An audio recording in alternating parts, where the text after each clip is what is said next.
Hello, everyone. Good morning. Say it back. I'm looking out in the audience. It's so nice to see some familiar faces, some new faces, and I have to say, you are all my favorite people this month for coming to our breakfast symposium. Welcome, welcome. My name is Muluba Habanyama. I will be your moderator for today. Last year, most of our panel here today took part in a symposium called Building Momentum, an Unstoppable Force Against HIV Stigma. Today, we're here to continue the conversation and keep building that momentum.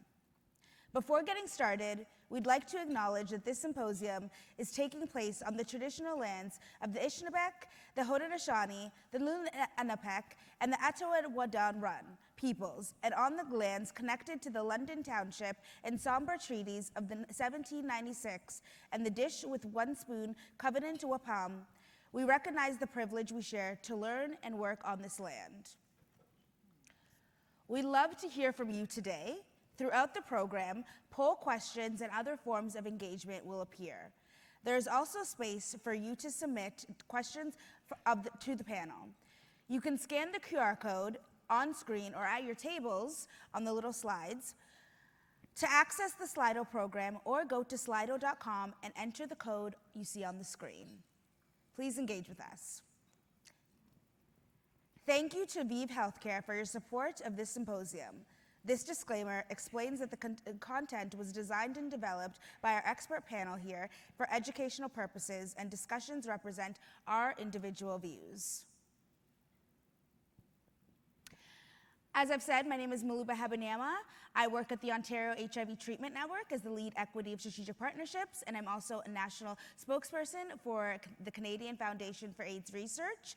And I am from Toronto, Ontario, otherwise known as Treaty 13. I'd like to invite my other panelists to introduce themselves. Claudette? Tanse, my name is Pokuni, and I'm from Treaty 6 territory originally, but I live on the unceded lands of the Squamish, Tsleil-Waututh, and Musqueam peoples, and I'm right there. I work in EPI and all that place, and I'm a member of the Feast, and yeah. From Vancouver, thank you. Fatima, go ahead. Hi, I'm Fatima Kakkar. I'm a pediatrician working in HIV in Montreal, and I'm really happy to be here to sort of bring the view of children and their families to this discussion. Dave. Good morning, everybody. I am Dave Miller. I work with Reach Nexus as the National Stigma Index Coordinator, and I'm from Halifax. Sharon. And I'm Sharon Walmsley. I'm an infectious disease and HIV specialist. I chair the HIV clinic at the Toronto Hospital, and I'm also the co-director of the Canadian HIV Trials Network. These are our disclosures. Last year in Quebec City, we held a panel discussion on HIV stigma and how it can play a role in the lives of people living with HIV. This morning, we're going to go deeper. We're still going to reflect on individual experiences of HIV and stigma, but we're also going to discuss the intersectional challenges faced by people with HIV and what that means in terms of adapting care. Lastly, we'll explore the role of HCPs can play in recognizing and addressing stigma and how this can empower people. So first, let's look back at last year's symposium. Last year, we asked the audience to share what stigma meant to them using one or two words. As you can see, stigma plays with a negative vibe. This year, we'd like to flip this around into something more positive. If you haven't scanned the QR code to get onto Slido, you can do so now, because we'd like you to submit a word on what stigma, a word on what a world without stigma would look like. How would that feel to you? Please submit your answers now.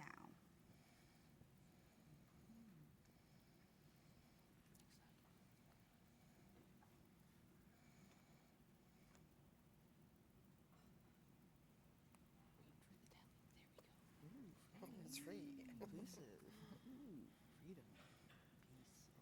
Inclusive, peace, free, welcoming, equal, beautiful, freedom, like home, bliss, less oppressive, limitless, inclusive. Thank you so much, everybody. Safe, sexy, liberating, inspiring, loving, engaged. And I'm seeing, yes, freedom seems to be getting the most responses. We've looked back now. Let's take some time to look in at ourselves and each other as individuals.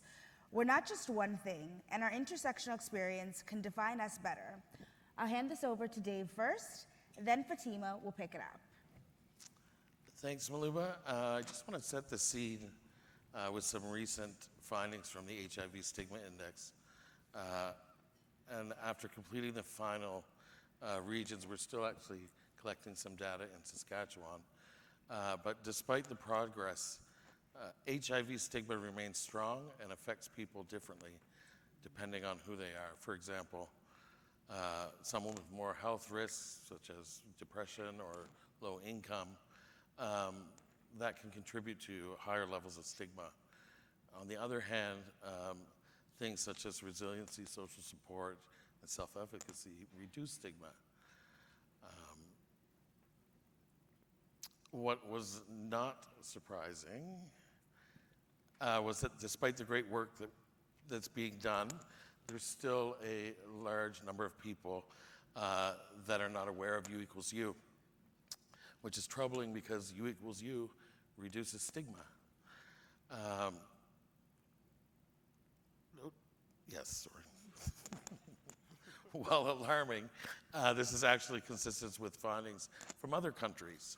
In Spain, there was a disconnect in U equals U messaging since although 95% of the study participants were undetectable, there were still 63% of people who worried about transmitting HIV to someone else.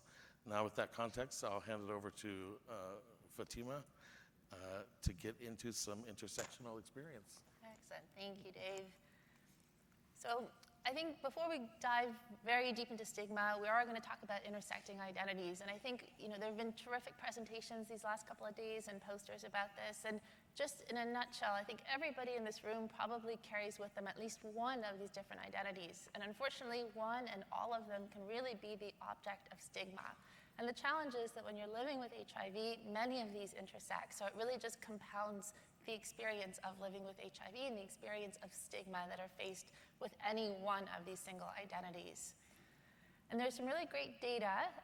So if we look first at Canadian data, this was the CHIO study, which I think many are familiar with, that has really looked at the experience of women in Canada living with HIV. And this just demonstrates how, yes, there's clearly HIV-related stigma that affects, through different pathways, adherence and the ability to have an undetectable viral load. But when you look at just gender discrimination and HIV together, through the pathways of decreased resilience, again, it impacts HIV care.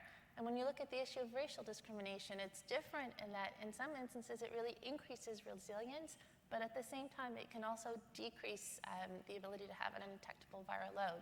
So it's really these cross-sectional identities and the intersection of these, which I'm really pleased to see so many teams are exploring in greater depth to see how this impacts living with HIV. And it's really the same across all different population groups. We know that gay, bisexual, MSM continue to face homophobia and discrimination. And unfortunately, these can really be compounded in certain racial and ethnic communities where the experience of being a gay, bisexual is really compounded within that very close-knit community. I'm not going to read out the quote, but I think there's many such quotes, and you'll see some in the video, where it's just really difficult to carry with you all of these identities and living with HIV. And then, of course, adolescence, which is really a subject near and dear to my heart. We've all been through our adolescent period, and I'm sure you imagine and you can understand that for teenagers, the one thing they want the most in the world is to belong to their peer group.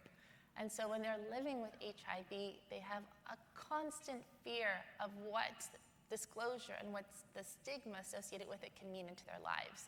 This is a really terrific systematic review that looked at the impact of stigma and how this affected adolescents living with HIV.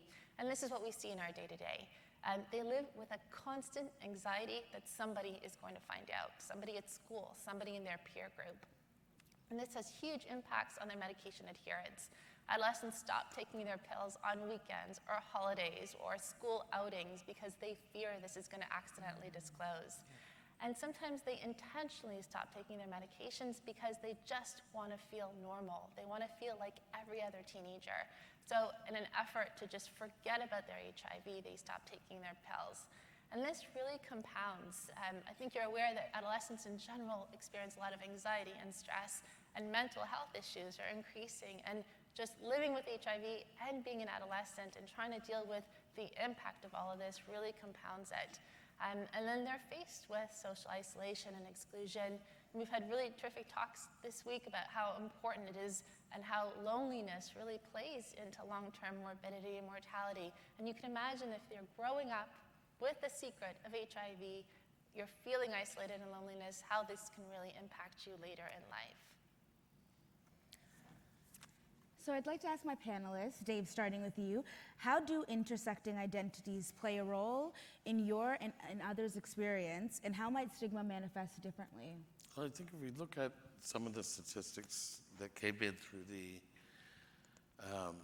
National Stigma Index, stigma manifests itself in many, many different ways, but around the data that came in around the different types of stigma, if we're talking about enacted or anticipated or internalized stigma, we found that 83% of people experience the anticipated stigma, and that's a big concern to me. That people are worried about, about what other people think about them. Absolutely. I think where it intersects for me and how it plays a role in my life is that sometimes going in certain environments and when I'm treated a different way, I don't know exactly what the reason is. And so you're looking at, is it because I'm black? Is it because I'm a woman? Is it because I'm living with HIV? And you realize it's most likely probably all three. All three kind of scares that it's all together. And when I was younger, about the age of 9 years old, I knew that I was living with HIV since I was 5, but around 9 years old, I was just playing around and got in trouble at school. My mom told me, you're black, you're female, and you're living with HIV. You have to work triple as times as hard as a white man. Like, you cannot mess up life.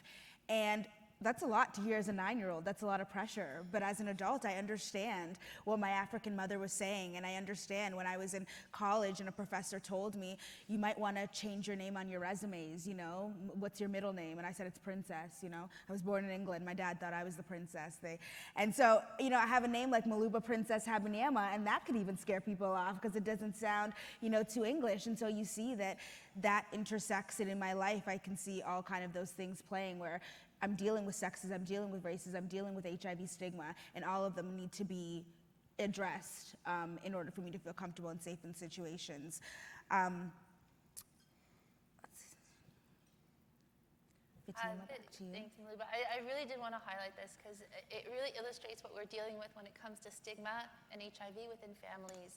This is a family I've known since the kids were toddlers, and every time I see them in clinic, it just reinforces to me how difficult the issue of stigma is. So to illustrate, it's a family of 6, 2 parents. Mom is living with HIV, dad is not. And of the 4 children, 2 have HIV.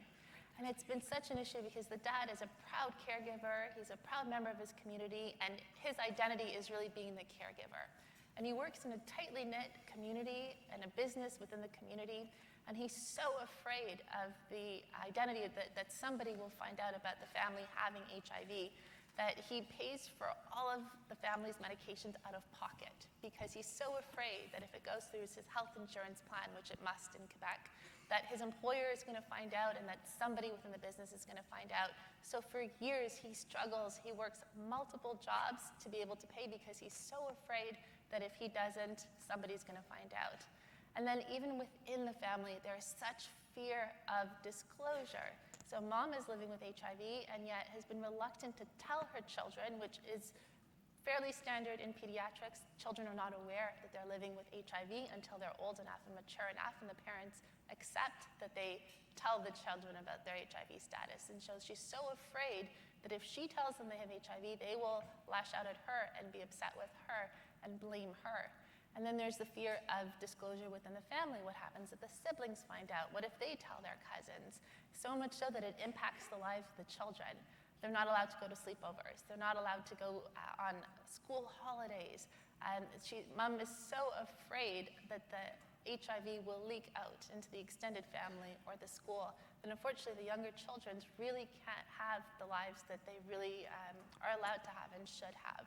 So it's really just an illustration of where stigma within the family, even if things are going well and HIV is well controlled, has major impacts on the lives of parents and children and really remains an ongoing issue. Absolutely. Is it my turn? Yeah. Hello. For me, aging is a very important intersection for people living with HIV. We can lead long, healthy lives, but stigma is still access to services or housing options, or they lead to discrimination. With the Thrive report, I was a PRA interviewing older adults living with HIV, 50 plus and over, and these are some of the things that they were experiencing when they were going to access care. So there's the before referral, and there's that fear of stigma, discrimination, and remote locations. And then there's the HHC referral. So that pathway goes to this one, and then there was the extra supports there. Communications were challenging, the wait times, that kind of thing. And it just goes on. So then it leads you into the next pathway, into the services. And you can check out the whole Thrive report online. It's online. And thank you. So similarly, I have been doing a lot of my research together with Kate Merzen, who's in the audience, on aging with HIV. And stigma doesn't go away. And we've often heard a message, well, haven't they got over it? Haven't they got out and have dealt with the stigma associated with HIV? But that doesn't seem to be the case. And this is just a little bit of data from what we call the Change HIV study. This is a study of individuals age 65 and older, and we are looking at the parameters that allow people to age well. And this is really the first generation of people to age with HIV. And so embedded within our research is a stigma scale that you can see here. And although the amount of stigma experienced by our older participants was not as high as that of younger HIV-infected persons in whom the scale was developed, nonetheless, it still existed. And the really big concerns were, again, around disclosure. And part of this issue is as people living with HIV get older, they're going to need more support. And the concern is we're going to have to come out all over again and disclose their HIV status. And are they going to be treated different than other people in the general population? So some of the things that worried them most is telling someone they had HIV. They still are keeping HIV a secret, and they're very careful about who they tell HIV. Similarly, in Panache, which was Kate's study, we had a number of focus groups with older people living with HIV. And again, these intersecting variables came out in impacting their lives and their ability to age with HIV. Trauma, stigma, and fear, recurring messages for our individuals, in addition to things like housing and finances. And so some of the recommendations from the Panache cohort is that we really need to increase awareness among organizations and political decision makers, and we need to amplify and build coalitions with advocates across communities.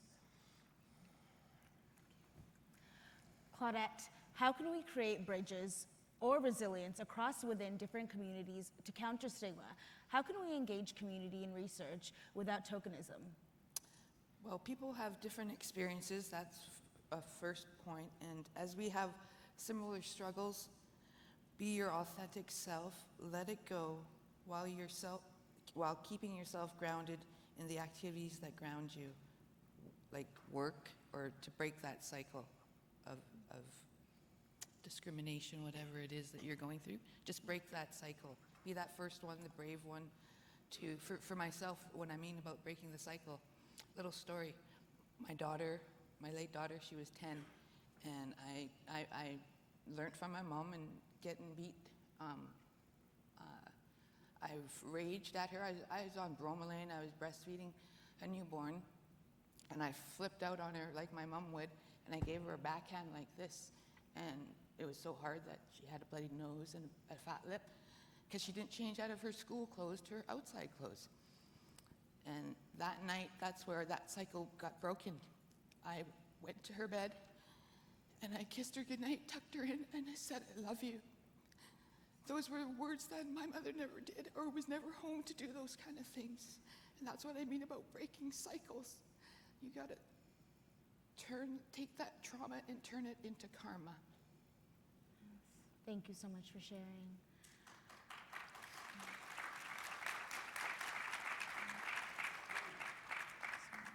Sharon, I'm going to ask you the same question. Well, I think even from the videos we saw at the beginning, it's all about education. Yep. You know, the general public doesn't understand HIV. And again, from the perspective of people getting older and potentially going into nursing homes. Kate and I have been meeting with some of the nursing homes and their facilities, and you know, are they prepared to deal with people living with HIV? Do they understand HIV? Do they understand U equals U? Do they understand the medications and the importance that adherence has to continue even if somebody doesn't want to take their pills? What about how people are going to be treated in nursing homes? Are they going to be treated differently than the general population? What about the other people? If grandma next door is put in a room with someone living with HIV, how are their families going to interact? So we really need to expand education and knowledge about HIV so that people can be treated properly and with dignity. And then the second thing about research, we're at a research meeting, right? And I think HIV probably does this better than any other disease entity.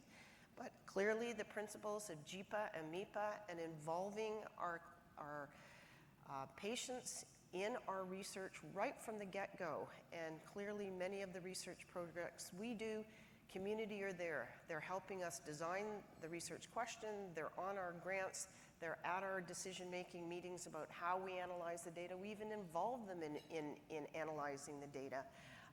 And I think that is very important, and I think HIV has taught other disease entities how important this is in building appropriate research. And as we expand into other sexually transmitted infections and bloodborne pathogens, as our research mandates are having, we're going to teach this to other disease entities as well.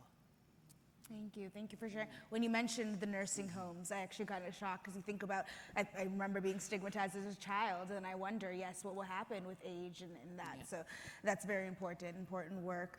Dave, what are your perspectives on resilience? I think when you look at resilience, I think a lot of people think that it's about fixing something that's broken or moving forward. But I mean, resilience to me is about finding hope. And I think we can really bridge those or create those bridges by just connecting with people around us and listening to people. And I mean, at the end of the day, just being a good human being. I mean, that's sort of what we're doing with the National Stigma Index, is collecting these stories, and people are opening their hearts and sharing those most intimate moments. And I think we need to really listen. Yeah. Yes, absolutely. And with respect to resilience, and I understand, and I think just growing up and hearing that word, and I've been resilient, and I feel like we're at a point where we tell people living with HIV to be resilient, and I'm very tired. I feel like it's on the onus of the person living with HIV, and I feel like we're at a point where resilience doesn't have to be about me. It's not my job to have to put up with what I'm dealing with. It's not my job to have to put up with the disrespect that I'm getting because of my identity and because of something that is a health condition that anybody can contract. And I feel like now it's like, no, if you're a person not living with HIV and you have a bias and you are an adult who can pick up a book or Google something, it's your job to be resilient. You be resilient against your biases. And I'm feeling like, don't ask me to be resilient. I'm weak. I'm not the strong black woman. I'm tired. I'm weak. I'm fragile. Don't respect. There's no resilience here. It's just a wall. And thank you. I turned 30 and I just gave up. So you have to give me hope.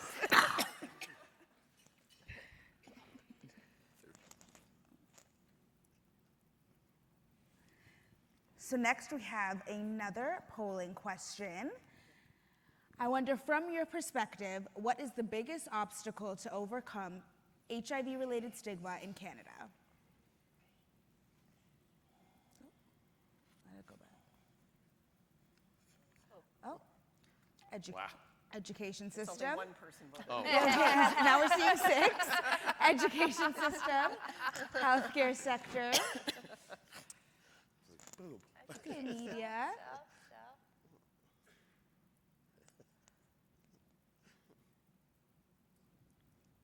Interesting, interesting. It is. So Muluba, looks like we have work in every area. Yes, I think it's all of the above at this point. Yes, the public seems like the hardest in my consideration, but I'm seeing, yes, government looks like it's getting the most. Now I'll hand it off to Sharon as we turn our face to look out at stigma in the clinic. So clearly, this is a place where every person with HIV is going to end up in a doctor's office or in a clinic. And stigma can start right there and be a problem right there. And it may be experienced, it may be inactive, and it may be the setting in which you're getting care. They do not have LGBTQ inclusive care. It may not be a culturally safe place. It may be stigmatized for other reasons. People think you're using drugs or other substances. Clinic becomes an issue for disclosure from the minute you walk in the door. I'm here because I have HIV. Can be an issue right there. And so it's really important that our clinics, address this right from that reception when people come in the door and be careful about what they say. The language that we use, intrusive questions. And I always have that situation with my residents when they see a person for the first time. Your first question out of the mouth is, how did you get this? No, you don't say that to people. You treat people properly. And the other thing is sometimes people feel that because they have HIV, perhaps their care is not appropriate, that they don't get the right treatment, or they get unnecessary tests because of their HIV. So sometimes the stigma can happen just because it's overlooked, and that's not an excuse, but healthcare practitioners are sometimes busy, and maybe they don't have time, but we don't accept that. Often, many healthcare practitioners are not comfortable in talking about stigma and just make the assumption, hey, your T-count viral load's fine, go away, everything's good. And that's not good either. And it's important that the healthcare professionals also think about these intersecting identities that Muluba was alluding to, and that people living with HIV are not just suffering from their HIV, but suffering from some of these other issues as well. And this can often lead to very much unconscious bias at times. And I think many of you that go to clinics will recognize that not one HIV clinic, be it pediatric, adult, in Canada is called the HIV clinic. So we've all tried to come up with sort of creative names. I mean, at my place, it's the immunodeficiency clinic. In some places, it's the chronic viral infection clinic. But we do that purposely in order to not, stigmatize the clinic. But then sometimes that creates challenges. Somebody shows up at the hospital and they're trying to find us, and they don't know what to call it in terms of where to go looking. And so, these are some of the solutions. So what do we need to do in the healthcare setting? So again, it's this awareness and education. And although the clinic in which I work, clearly everybody understands HIV, they understand the stigma of HIV, but we often have to send people to other clinics as well. And as people are aging with HIV, you may end up in the kidney clinic or the heart clinic or somewhere else. And it's important that those clinics understand the whole issue around these biases and prejudices and make sure they ask the right questions as well. At the institutional level, we have to have the appropriate physical environments for people, and we've got to have the right policies and practices. And I think back, and I mean, it's many years now, but when people were living with HIV and needed transplant, And basically the policy was no, people living with HIV do not get a transplant in this institution. And we had to fight that for a very, very long period of time before we were able to let that happen.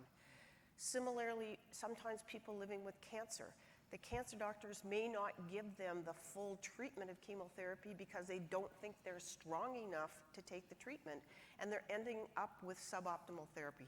That doesn't work either, so we have to deal with that. So it's really important that healthcare professionals really take the time, understand that stigma is there, understand the intersectional relationships around it, and make sure the allied health team is aware of that as well.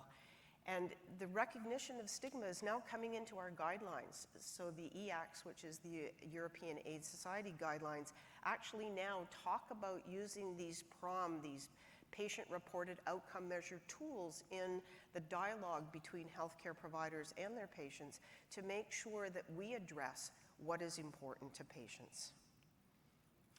Sharon, what is an example you have seen of stigma occurring within the healthcare system? What was the impact, and how can we improve or avoid this? Well, I think I see this. I think I see this every day, but I think, you know, maybe one example recently is there was a healthcare provider. Again, it was in the transplant setting, and they had a splash from someone's blood on their gown. The person had undetectable viral load, and I was called by a transplant infectious disease person, not an HIV person, but a transplant. Does this person need post-exposure prophylaxis? Like, come on, like, you know, unbelievable. And, you know, so I took that opportunity to have education and then invited myself to rounds to inform the transplant people about the concept of U equals U. That's incredible. That's incredible. Dave, I'll ask you the same question. So I know before I've shared examples of stigma towards other people, but I'm going to share a personal experience this time when I was diagnosed 16 years ago. That was a tough time for me, and I'd made an attempt on my life, and so I was spending some time in the ER, and I remember not really knowing anything about HIV then. It was a new diagnosis and not thinking too much now, but now, looking back, there was a biohazard sticker on the door in the ER, and that didn't bother me then as much as it does now. Yeah. And so that was rough. It had a huge impact. I mean, you think 16 years later, you know, when we say things or do things, what that effect it has on somebody's life years down the road is it's awful. Absolutely. Thank you so much for sharing, Dave. Claudette, I'll ask you the same question. For me, I had the buffalo hump back in the early days from the early medications. And because I had long, my hair was really short, like Sharon's almost, bob like that. And I grew it out. And I think after about 2007, no, that's when I had my surgery. But prior to that, I was on certain medications to try and lessen the hump. They put me on metformin. They put me on all this other stuff. They wanted me to be on birth control to regulate my periods, and I'm like, I'm aging out of that. I don't need all this stuff. The metformin actually increased my moon time. I was like bleeding for almost 3 weeks, and no wonder I was like severe anemic. And so I'm like, finally I heard a peer speak about going and getting his buffalo hump removed. So I was on it. I got the referral. I was living on the island of Victoria then. And the doctors told me, oh, it's cosmetic, you don't need that. I'm like, it's not cosmetic surgery, it's like a massive hump right behind my back there. So by the time I got treatment, and I was on Serostim faithfully for 6 years, but I wasn't. I was my own doctor. And because I've got a whole big bag of this stuff at home that I was not injecting, just because when I asked the doctor, he goes, well, you can tolerate the symptoms, the little tingling in your fingers and stuff like that. And I'm like, fuck that. sorry for my French. And I'm like, no. And so I stopped taking it. And so I know when I got to go give blood and everything, and I got to make sure stuff is not in my system, and that stuff had to be in my system. So I'd be injecting, right? And I was a past drug injector. And the first time I did that, and I watched the video at the doctor's office, took this box of medication home, and I had to close the door to my bathroom, and the cat kept on pushing the door open. I'm like, oh. So I'm like, just talking, and I closed that door. As soon as I closed and heard that click, boom, I was back in the drug den. And I was like, okay, telling myself this is not something to get high off of and inject it. That first injection took like over a half an hour. In the video, it was only 5 minutes. So I was injecting that stuff for over 6 years, and then getting back to where I was doctoring myself with that medication, because then something else came up and it wasn't FDA approved yet, and because your status, it was billed, and that stuff was like $1,800 a week, times it by 6 years, and that's why I have superhuman strength. No, I'm just kidding. Some days it's like, just when you see me and I'm just go, go, go, it could be a this, or this, but I think it's still the effects or the side effects that are still in my body. Yeah. And I asked the doctor too, I go, well, what is this doing to my body? And he couldn't answer me, and I'm like, eh. So when it was time to go for blood work and all this and to see my endocrinologist, here I'd be about a week before, enough in my system to clear me, and then he'd be going, okay, here's your prescription.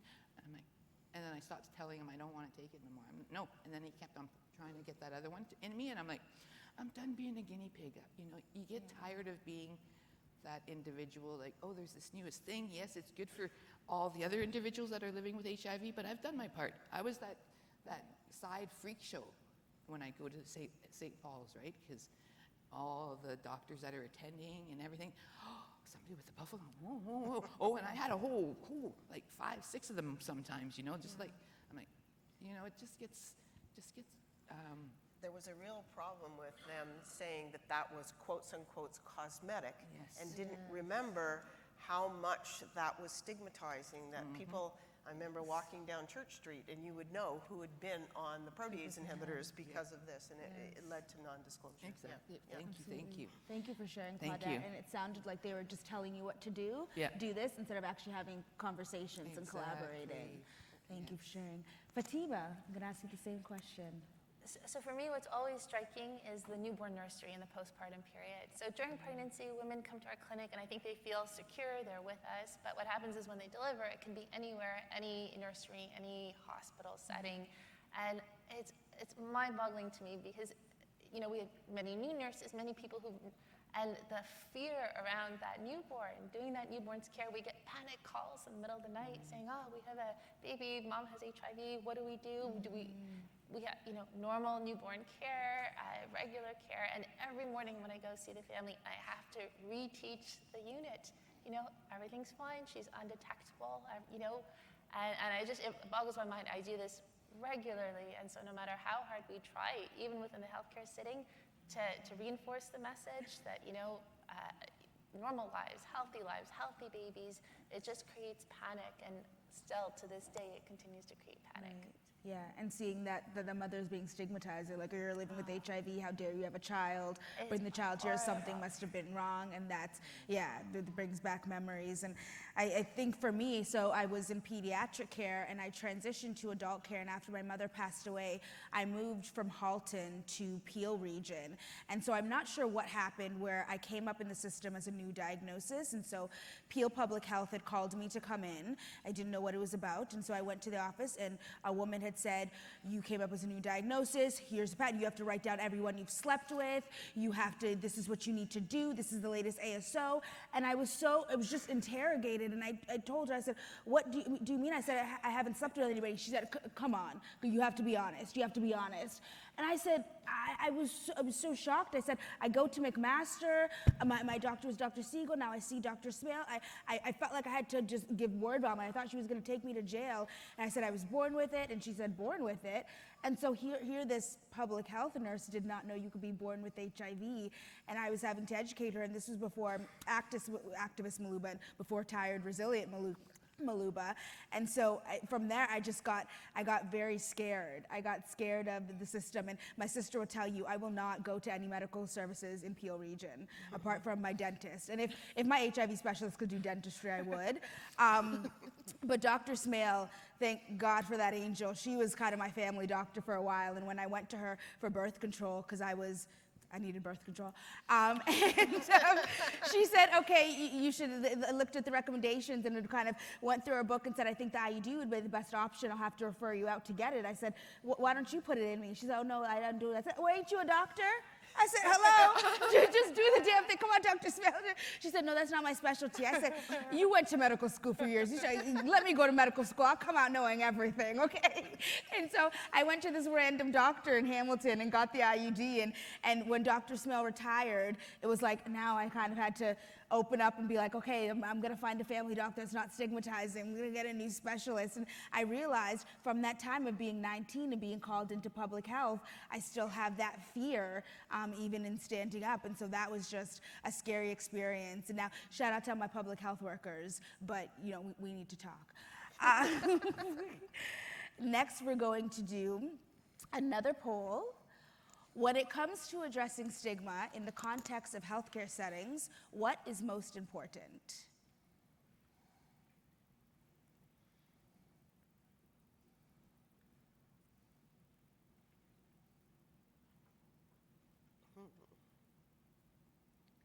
No Thoughts? votes. Okay. Yeah, I was like, It's not coming up for some reason. Yeah. yes, you're yes. There we go. Okay.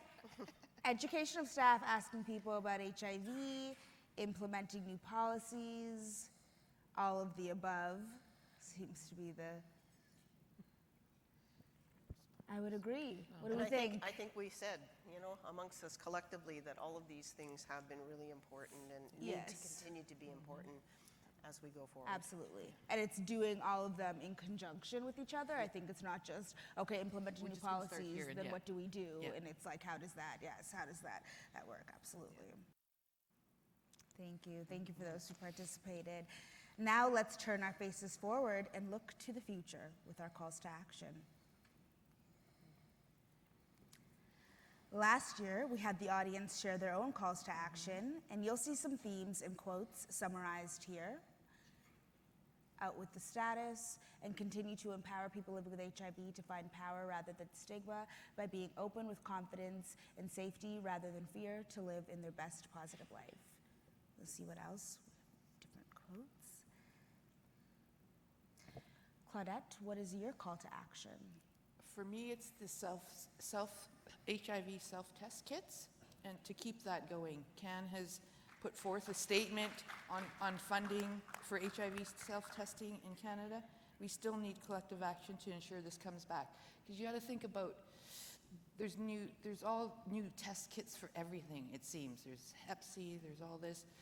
Think about the remote communities and people that don't have access to the medical services like big people, like people in the bigger and lower cities and that.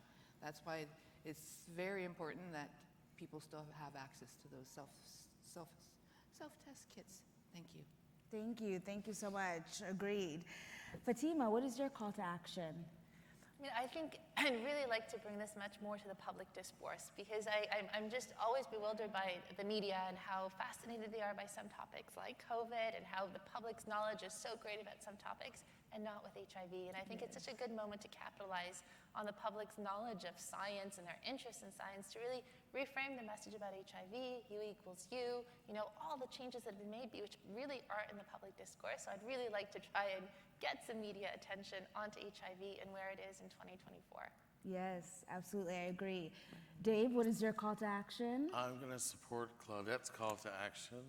We know the benefits of self-testing, and I think we need to continue to make sure that we have funding there to support HIV self-testing. Absolutely, I agree. My call to action is letting, like the UNAID said, let the communities lead. I want to see more community members in leadership positions. I want to see more community members on these stages, in opportunities. So I invite people, whether you're working in a lab, clinic, organization, to make sure that you are putting communities not only in peer positions, but in leadership positions and letting them take control of their narrative. Sharon, what is your call to action? So I think in the healthcare setting, again, it's back to education and making sure that all members of the hospital staff understand HIV, understand the advances we've made, understand the U equals U concept, and understand that stigma is important, and to recognize their own unconscious biases when they are dealing with our individuals. But we also need to push back at the level of the medical school. You know, their HIV education is about one day, you know, and it concentrates on here's the virus and here's an antiretroviral drug and here's the adverse reaction, and forgets all the rest of it. And I think that we really need to continue to push to make sure that people are being understood as whole people and not just diseases. Absolutely. And I invite you all to share your call to action via the Slido app, scan the QR code, and also share your call to action up on stage with us. Speaking about public education, has anyone here been addressed by the press over this conference? I watched the news last night. I didn't see anything about this conference. There was a missed opportunity, right, to inform the public about this conference and the good we're doing. Yeah. Yes, very much a missed opportunity. I also want to bring into the fact that criminalization of HIV is still something that is, the laws are still the same as years ago, whereas we have the science that has advanced, so that's something we look at. Again, I invite you all to share your call to action or a question at the microphone, or share your call to action on the Slido with the app. I see some coming in as well. Comprehensive anti-stigma training for healthcare providers. Agree? A question, can any of the panelists speak on intersectionality of intimate partner violence and HIV stigma of accessing services?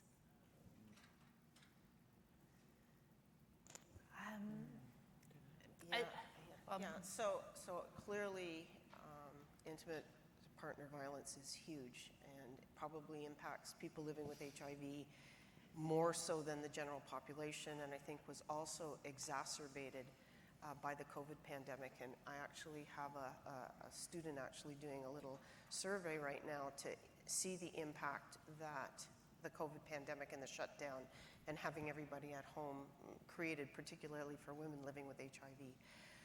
You know, we need to have access for people. I mean, I think that many of the clinics, I mean, our own clinic, we have social workers and psychiatrists directly attached to our clinic to help to deal with that.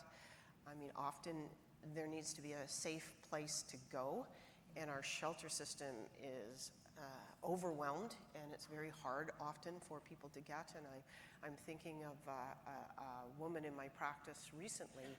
She herself has breast cancer and is undergoing therapy for her breast cancer. She suffered abuse from her husband. She had to leave the home. As a consequence of that, she doesn't have any coverage for her drugs. And then her son has just been diagnosed with a kidney cancer, and she's trying to deal with all of this in a shelter. I mean, it's just the number of factors there are just so overwhelming, and I think, you know, we just need more support to deal with that. Absolutely. And I think even when you think of intimate partner violence, I went to a workshop that was on women kind of negotiating sex, and it's like, how do you even ask for a condom to be used or safe sex if you're dealing with intimate partner violence? How do you access health services if your partner will not allow you to go to the clinic alone, or does not want to have you get that privacy? And that's something that definitely needs to be looked at into the intersectionality, because there are many other health factors, and if someone's dealing with intimate partner violence, they're not necessarily thinking about their HIV medication or HIV care, right? It's what's going on at the moment. There's another question, can monthly and twice yearly HIV regimens overcome some of this internalized stigma? You know, it can for some, you know, and for some people that idea about having to take a pill every day reminds them of their HIV and all of that. And being on an injectable medication that they don't have to think about for a couple of months is a positive. On the other hand, there are people that have had problems with injection drug use in the past, and the whole idea about that needle brings all of that back to them. So again, it's not something that one size fits all, and it really has to be discussed with the individual, the pros and the cons in that particular circumstance. Just, I think for teenagers, it could really be a game changer. Yes. And I was shocked actually. They're down to 1 pill once a day, and when I actually offered it to them, the willingness, the uptake, just to be normal. To come in 6 times a month, 6 times a year, get the injection, and not have to think. So I think for some populations, it could really be a game changer to really overcoming that Yes, stigma. I think definitely for the teenagers, because thinking about you don't want to go to the sleepovers, you don't want to risk your school seeing the bottle and what the name means. I mean, getting that, I feel like it would just, alleviate a lot of pains. Any questions or calls to action from the floor? Are we all still waking up? Let's get up. Let's move our legs. Hello. We want action. We want action. I see a call to remind each other that our health and wellness is collective. A healthy, respectable society is beneficial for everyone.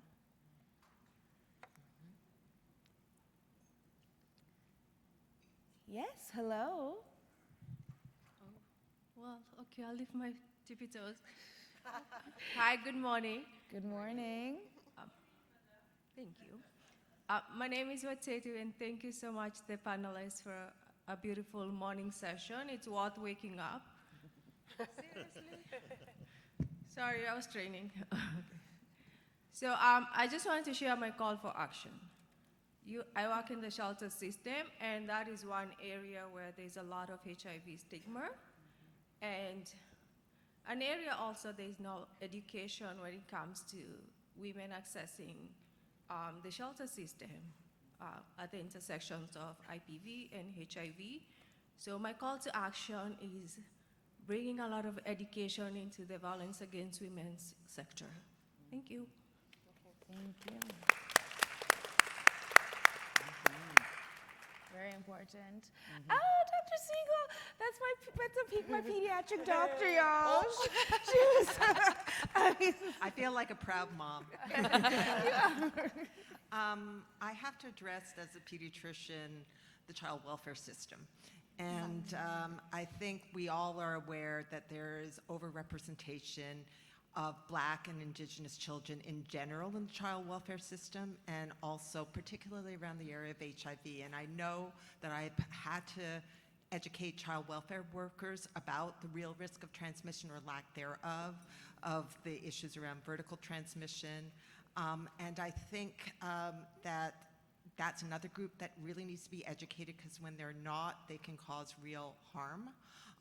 And I echo what Fatima says about in the postpartum wards. And it seems like, we've both been doing this for a long, long time, and we feel like we told you this before, don't you know? But the turnover in healthcare, in child welfare and everything, there's always new workers, there's always new nurses, there's always new residents, there's always new people, and he's like, didn't I tell you this before?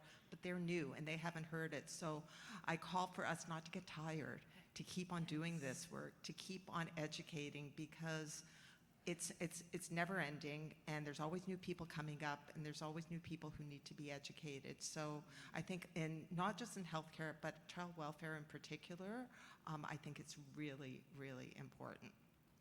absolutely. Thank you. And I know there's many times where I hear from mothers they're scared of child services coming and taking their child, and that's so important. So thank you for mentioning that. Hello. Hello. My name is Mavela Mchenje. I'm with VV Healthcare Canada. I think for me, my call of action is there's so many things happening in the South, like in terms of HIV and awareness, that we need to learn in the North. Because when I was working in Zimbabwe, for example, we used to call it, I can't remember the exact name, but we used to go into the corporate world, like went to big companies, Coca-Cola and other big organizations, even in the school boards, and educate them about HIV, educate the human resources staff on how to support their employees when they're sick and not disclosing their status, because we see people, as you've mentioned, that someone didn't even want, they didn't know how, when they claim what comes up, what shows with the HIV. So I think we need to go into those places so that people are comfortable to talk, to take times off when they're sick, to also be able to have people to support them when they need the support, because we know HIV is a chronic disease. So there's times when we need that support, whether within our churches or whether within our communities. But also, we can't wait just for World AIDS Day to have a Muluba interviewed. And Yes. Muluba's around all year. so how, yeah, like when I'm in the US, when I watch the US media, like the media adverts, when I see even about medication adverts that come, we don't see it here. When we see like programs that are being done, we don't see it in Canada. So we can't wait just for one day to be reminded about HIV. So how best do we work with those media?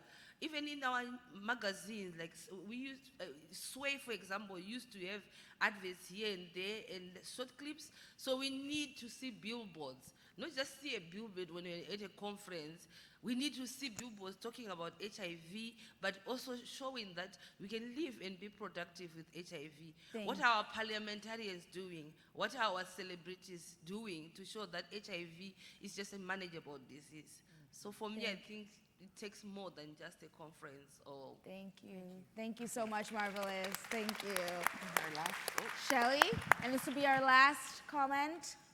Good morning, everyone. My name is Shelley T. from Vancouver. I just have a question for the panel. In your multiple roles and the hats you wear, what would you say to the newly diagnosed about the many faces of stigma and what it looks like in 2024? I don't know that we have 40 seconds to Yes, deal with yeah, that. then we have 40 seconds. I think we have to acknowledge that it's real, and I think that, you know, somebody newly diagnosed with HIV, you know, they're scared, usually. They're scared, and they don't hear half of what you tell them the first time round. So I think, you know, some of that initial stuff is really relaying the fears. But I think the stigma thing has to come up, and they have to recognize that, you know, that not all of the world is as accepting of this as they should, and that some of the things they need to be prepared of. I always advise people early on, you know, think about who you want to disclose this to and how you want to disclose this, and it doesn't have to happen tomorrow, and you need to take time to think about this.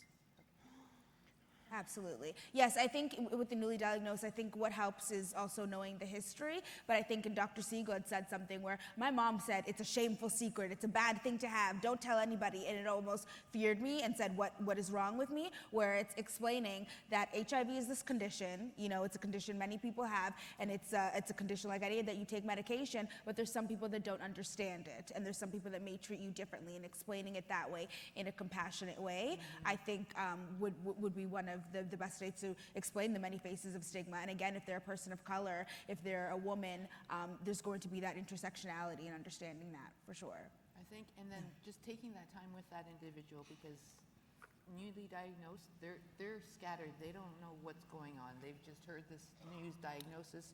Just to be there and sit there and listen with that individual, and then once you have that opportunity, say, well, this is certain places where you can go, you know, give them that information to help support them, and maybe even take them to those services so they're not alone. Absolutely. Yes. I think, go ahead.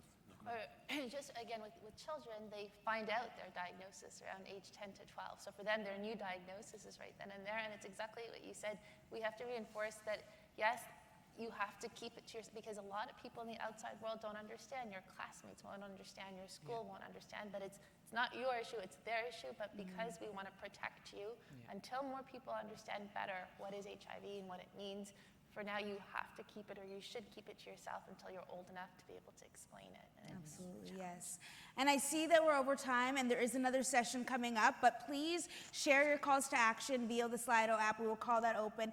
If you would like to receive a summary of the calls to action, you can opt in to receive it and enter your details in the Slido survey, and we will keep all the calls to action and send that to you. Thank you so much for waking up and coming to our morning session. As I said, you're my favorite people. You will get a gift in a couple years. Don't time me.